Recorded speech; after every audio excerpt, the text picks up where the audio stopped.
Here's how to get Tory Burch promo code. First, open up any web browser. Now we want to search Tory Burch promo code. Scroll down until you find the official website of Tory Burch. Go ahead and select the limited time offer. Now the best way is to use the exclusive offer on the official Tory Burch website. Right now it is spring exclusive offer, which might change in the future. The spring exclusive offer gives you discount valid for one-time use on select items.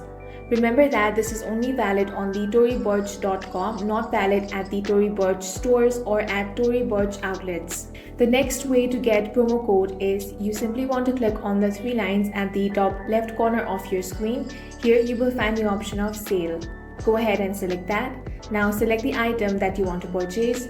Here you're going to find exclusive discounts. So if you want to purchase any of these, you can simply click on the add to bag option. As you can see, Tory Burch is offering heavy discounts on select items. Another way to get 15% off of your items is to sign up. Tory Burch offers 15% off of your first purchase of $225 or more when you sign up for email and SMS. This is the best way to get a heavy discount. To get Tory Burch promo code, you can also use some third-party coupon websites such as Coupon Follow. But these might not be reliable because most of the coupons can be expired or invalid code. That's all for this video. If you found it useful, make sure to hit the like button and subscribe for more videos like this.